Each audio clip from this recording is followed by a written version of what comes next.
Carlos, irmão Socorro, fica à vontade. Graças e paz, igreja. Som.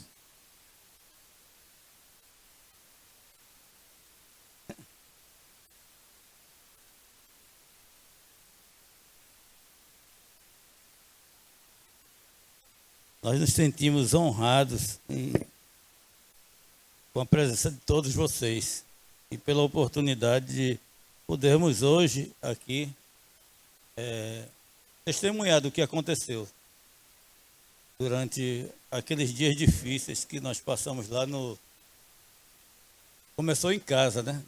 E encerrou no Hospital da Polícia, lugar que eu não desejava mais ir nem naquele hospital por causa de tantas decepções que a gente tem no decorrer do tempo de serviço. A gente vai se aborrecendo, acha que aquele hospital não é bom, não sei o quê, mas eu fui muito bem atendido. Eu pensava em nem ir para o hospital, mas quando Carol e Socorro decidiram que eu tinha que ir para o hospital mesmo, depois de 11 dias em casa, com a Covid, e eu não me vi com muita opção, não. Eles queriam me levar para outro lugar. Eu disse, não, me leve para o hospital da polícia. E eu anotei aqui algumas coisas, porque no dia que aconteceu, a minha mente parece que estava melhor do que hoje. Mesmo sem a Bíblia, sem nada, eu consegui anotar muita coisa. Aí eu vou contar um pouquinho aqui do que aconteceu.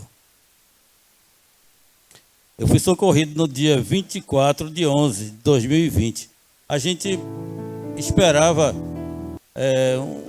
dias melhores para fazer esse culto, mas a pandemia foi continuando. Quando a gente pensava em fazer, Benjamin, um ano certinho que eu havia sido internado, que tinha acontecido comigo, Benjamin também ficou internado e quase morria.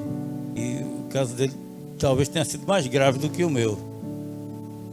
Aí a gente passou mais um tempinho e eu vendo algumas pessoas aqui agradecendo sempre, eu disse, eu já estou me sentindo ingrato, né? Já vão fazer o quê? 2 anos, né? 2 anos. Mas vou contar aqui, né? É socorrido por meu filho Emanuel e minha filha Carol, logo pela manhã do dia 24 de 11 de 2020. Ao sairmos de casa, dei um abraço na minha esposa, a quem tanto amo, dei um beijo na sua cabeça e saí pensando na possibilidade de não mais ver seu rosto. Ao sair de casa, olhei para a fachada da casa, pensando ser a última vez, sem ver Camila, Maria Clara, Benjamin, Sara. Foi muito triste. Eu não estava com medo da morte, mas sentindo uma grande saudade da minha família. Estava chovendo quando saímos de casa. Emanuel dirigindo e Carol tentando me deixar confortável, dizendo que era melhor para mim que confiasse em Deus. Ele estava cuidando de mim e tudo iria ficar bem. Na minha mente e no meu coração estava a certeza de que o Senhor estava com a sua mão estendida sobre mim, apesar de não duvidar do amor de Deus e seu poder para me curar ou até mesmo me ressuscitar, se fosse o caso. Uma ansiedade muito forte no meu peito, pensando em tudo de bom que Deus já havia me consentido até aquela data. Desejava estar perto do Pai e mesmo sentindo a dor da partida, me sentia deixando os braços da minha família. E já estava pensando no meu encontro com Deus. Glorifiquei o nome do Senhor e pedia perdão ao mesmo tempo por tantos pecados cometidos, mas certo da sua misericórdia, que é a causa de não sermos consumidos. Mesmo assim, em algum momento, me veio um sentimento de tristeza misturado com ira, tentando dominar minha mente, culpando algumas pessoas, culpando meus pastores, a mim mesmo, a igreja. Cheguei a pedir que não informasse a ninguém, nem convidasse para o meu funeral, caso ocorresse. Mas Emanuel e Carol me confortavam, dizendo: o Senhor não vai morrer, Deus está cuidando de tudo, vai dar tudo certo. Quando me acalmei, o Espírito Santo estava me consolando, me fazendo refletir sobre minha vida, e comecei a orar pedindo perdão a Deus por aqueles pensamentos pecaminosos. E passei a agradecer a Deus, lembrando que Jesus sofreu muito mais e não cometeu pecados. Tudo para me dar o direito de ser salvo e poder chamá-lo de Pai. Ao chegar no hospital da polícia, Deus já havia preparado tudo. Uma equipe de médicos e enfermeiros foram muito atenciosos comigo. Realizaram vários exames e constataram que eu estava gravemente afetado pela Covid-19. Eu já não conseguia respirar direito. E ao longo do dia, só piorando, fui conduzido para a UTI. Carol ia correndo ao meu lado, tentando me acalmar, dizendo: pai, fique calmo, vai ficar tudo bem. Eu não conseguia nem levantar a cabeça de tanta tristeza. Naquele momento, eu ainda dizia que estava calmo, mas na verdade não estava. Abençoei Carol e pedi que cuidasse de sua mãe. Carol me acompanhou até onde pôde chegar, no corredor de entrada da UTI. Parecia uma despedida. E foi assim, foi muito triste mesmo. Carol correndo, parecia aquela corrida de deficientes na cadeira de rodas, e Carol me acompanhando. Eu nunca mais eu vejo Carol. Aí eu abençoei ela. Mas Carol, Deus te abençoe, Carol. Volte para casa e cuide da sua mãe. Aí me veio uma surpresa. Ao iniciar o trajeto no corredor da UTI, passei somente a glorificar a Deus. E ouvi sua voz falando comigo, dizendo: sou eu quem cuido de você. De repente eu escutei uma voz assim: sou eu quem cuido de você, a morte não vai lhe tocar. O que alegrou meu coração, né, o meu espírito, e me fez lembrar que sou filho e que meu pai estava me acompanhando. Imediatamente tomei posse da palavra. Assumi a postura de filho de Deus. E me lembrei, né, das libertações, né? A gente trabalha muito aqui, a igreja trabalha muito nessa área, né, no profético, no aprendizado que a gente teve da EFOL. Mas às vezes a gente, no momento de fraqueza, quer logo entregar os pontos, né? Mas Deus se fez presente. Imediatamente tomei posse da palavra, assumi a postura de filho, fui logo expulsando o espírito de morte daquele lugar. E mesmo sem forças, com dores em todo o corpo, só conseguia glorificar a Deus.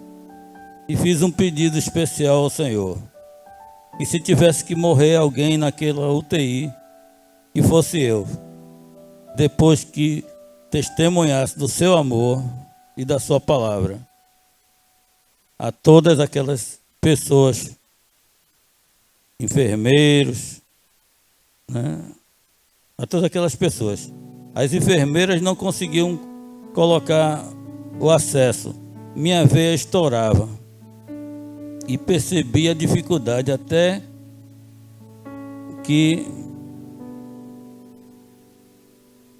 da enfermeira-chefe, que foi chamada, e eu vi quando ela dizia: ele é o pai de Carolzinha, porque Carol é chamada assim lá no hospital.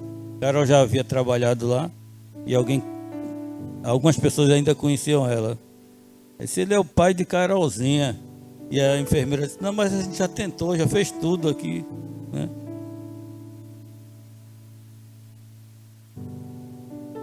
Ela também tentou, a enfermeira-chefe tentou, mas não conseguia. Então, eu, mesmo naquela dificuldade, eu glorificando a Deus, adorando a Deus, eu dizendo: Senhor, o Senhor sofreu mais, deixa eu sofrer um pouquinho. E eu conversei com a enfermeira, eu disse: moça, fique calma, você vai conseguir. Acalmei ela, disse: eu vou orar por você. Depois eu indiquei uma veia. Eu mesmo não estava vendo nada. Não estava vendo nada, não estava. Tinha hora que eu achava que estava desorientado. Era muita dor, falta de respiração, tudo. E eu coloquei a mão assim, uma veia, acho que a mais fina que tinha no meu braço. A enfermeira acertou. E aquela... Coloquei o dedo em cima e disse: coloque aqui. Só pode ter sido de Deus que usou a minha mão. Esse acesso só foi tirado, só foi trocado 4 dias depois. Às vezes eu me acordava enrolado com os fios, com aquela mangueira de oxigênio, e o acesso não saía. Aí quando eu saí da UTI, depois de 4 dias, foi que na enfermaria trocaram o meu acesso. Mas aí as coisas começaram a acontecer. Eu cheguei lá, meu pulmão estava entre 25% e 50%. Estava muito estragado. O médico me mostrou lá um pulmão normal e me mostrou o meu pulmão como estava. Muito estragado mesmo. E se reuniu com outros lá, mandou fazer outros exames. E eu fiquei sem entender aquilo, porque num dado momento lá na UTI, no hospital a gente só vê o teto é branco em todo lugar. E eu olhava para o teto, eu via como se fosse o tecido do meu pulmão, mas cheio de caveiras dentro do meu pulmão. E eu comecei a questionar: se o Senhor não disse que estava comigo aqui, que o espírito de morte não ia tocar em mim, ele está dentro de mim. Um monte de caveiras dentro do meu pulmão. Eu vi assim. E eu comecei a repreender aquilo e me veio a lembrança do que a gente faz nos atos proféticos aqui nas libertações, né? E eu disse: Senhor, se eu sou filho mesmo e tenho autoridade para o que eu ligar aqui vai estar ligado no céu. Então esse oxigênio que eu estou respirando, ele vai entrar no meu pulmão agora como se fosse o sopro do Espírito Santo. E quem vai sair daí é o espírito de morte. E quando eu estava falando, né, eu me lembrei agora de Benjamin, a minha voz quase faltava, né? Que Benjamin diz assim: eu sou cabra macho. Ele fala assim, Benjamin. Aí eu percebi que quando eu acabei de fazer aquele ato profético, eu vi um leão, né? Acho que o leão da tribo de Judá, um leão rugindo e as caveiras todas voando e meu pulmão ficando limpo. No dia seguinte, quando fizeram os exames, que todo dia eles iam fazer, e o camarada foi lá olhar meus exames, ele disse: não sei o que é que você está fazendo aqui, seu pulmão está melhor do que o de tudinho aqui. Aí o médico, o chefe da UTI, queria me tirar da UTI. Mas eu disse: agora que está ficando bom, eu vou sair. Eu pedi a Deus para ficar mais, né? Eu ainda estava assim, um pouco sem forças. Eu queria ir tomar banho, a enfermeira disse: só quando chegar o cilindro pequeno para lhe acompanhar até o banheiro.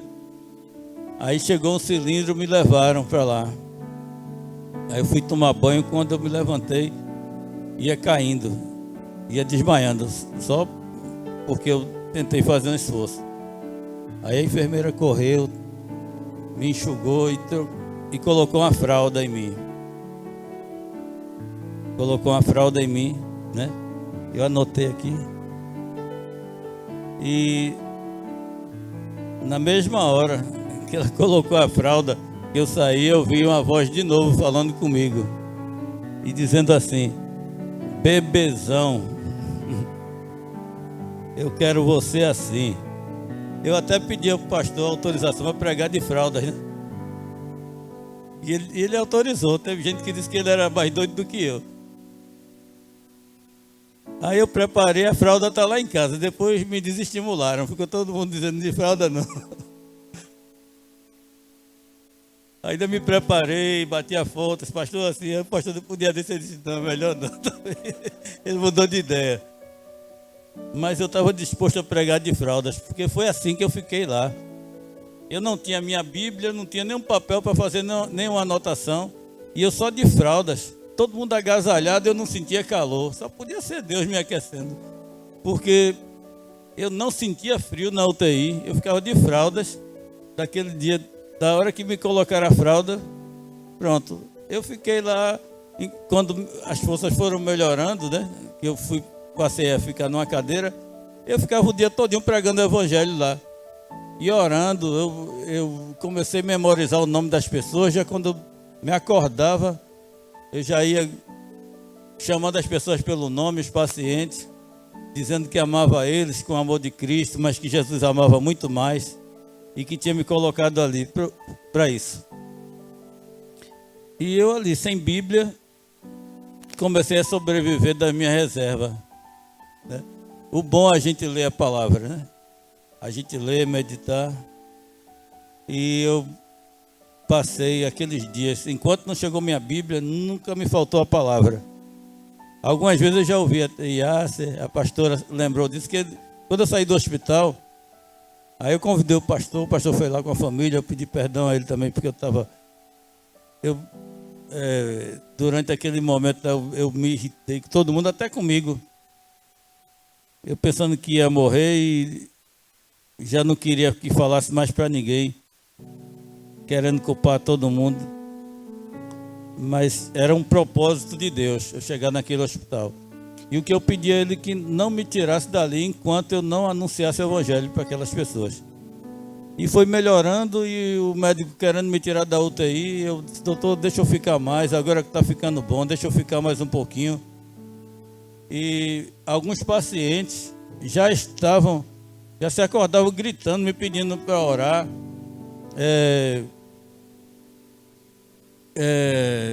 Confessando pecados. O cara confessando os pecados dele, somente porque eu orava por eles e falava do amor de Jesus. Eles estavam vendo alguma coisa diferente. Quer dizer, havia um propósito naquele internamento, na UTI. Não era somente a minha vida. E eu pensando que ia morrer, mas Deus realmente não me colocou ali para morrer. E transformou. Durante os dias que eu fiquei naquela UTI, não morreu ninguém. E no terceiro dia, porque eu insisti, né, para ficar mais, aí me levaram já à noite para a enfermaria. As meninas em casa tudo preocupadas comigo, socorro também, e eu sem pressa para sair dali, eu querendo ficar mais. Aí Socorro e Carol foram para lá e nós começamos outro trabalho na enfermaria. Aí a gente começou a evangelizar na enfermaria, fazer trabalhos até de libertação, praticamente na UTI, na enfermaria. Tinha uma pessoa lá com um problema, que a maioria é problema respiratório, Covid, e não conseguia dormir, a mulher brigando com ele, a esposa que estava acompanhando, e a gente tinha que conversar com ela e conversar com ele. E ele não queria ouvir o evangelho. Ela era evangélica, mas ela não tinha paciência com o marido. Aí a gente, todo dia, Deus me dava uma palavra. Eu me acordava de 2h30, Deus me dava uma mensagem, e eu, de manhã, deixava todo mundo tomar café, aí já acordava com louvor, e a gente foi fazendo culto até o último dia lá. Teve pessoas curadas de outras pessoas, teve reconciliação desse casal. E esse senhor que não queria ouvir falar do evangelho, ele se converteu. E eu todo dia de casa eu pedia o relatório dos outros colegas que estavam lá. Eu ligava e fazia o culto com eles também, à distância. E uma das palavras, né? Uma das palavras que Deus me deu lá, já na enfermaria, porque todo dia tinha um louvor, tinha e uma mensagem diferente.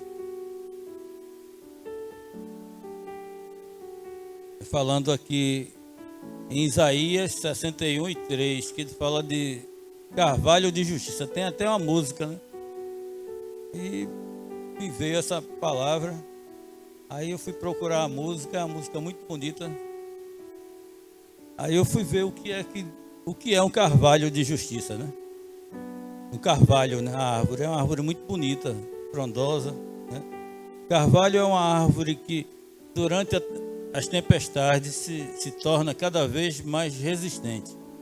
Suas raízes se firmam e se aprofundam mais durante o tempo de adversidade. Quer dizer, durante o tempo de adversidade, a raiz dela se aprofunda e ela fica mais forte.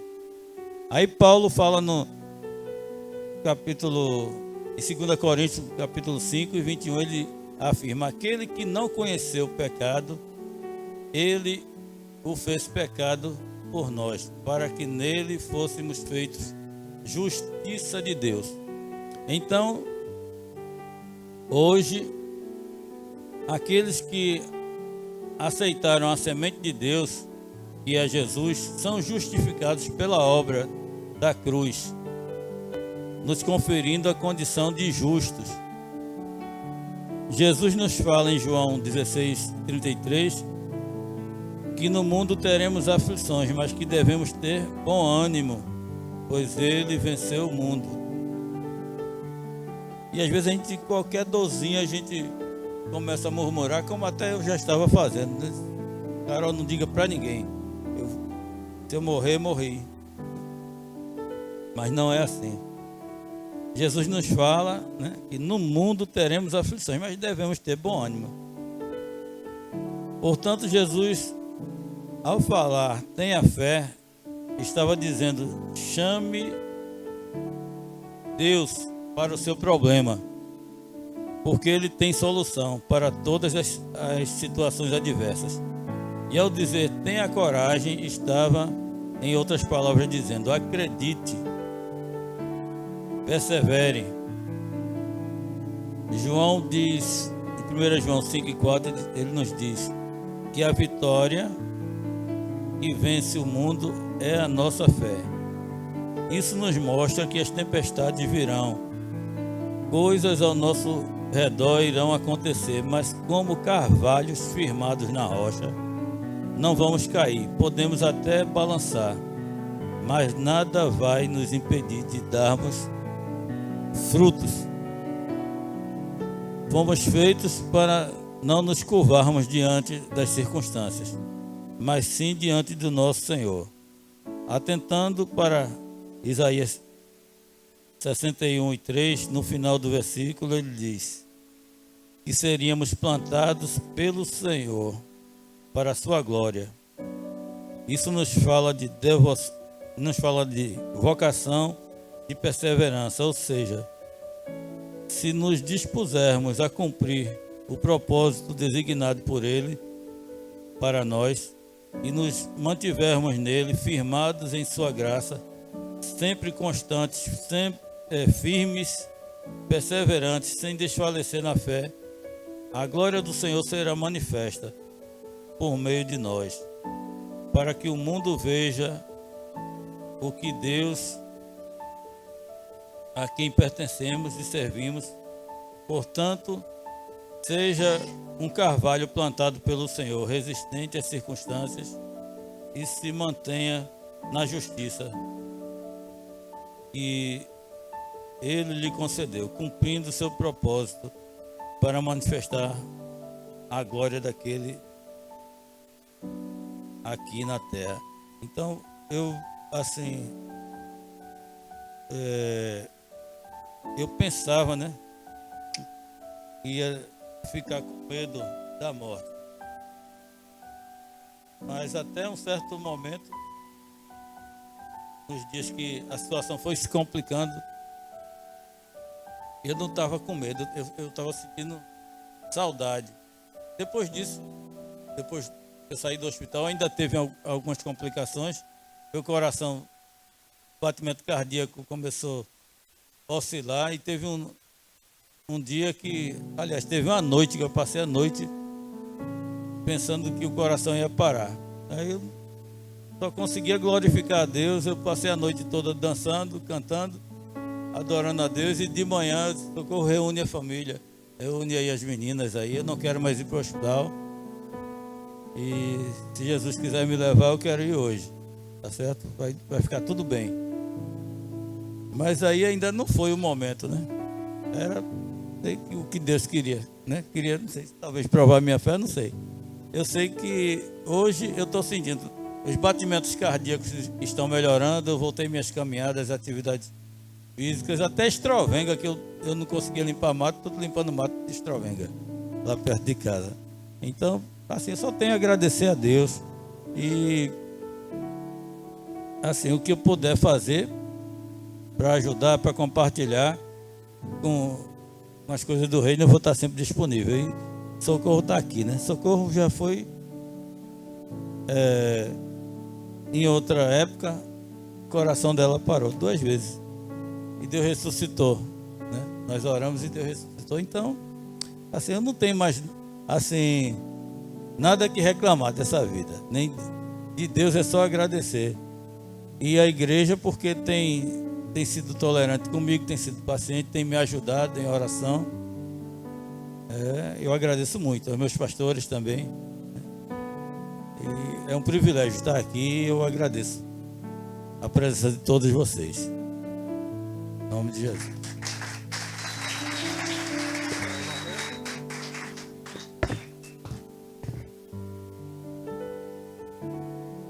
Glória a Deus.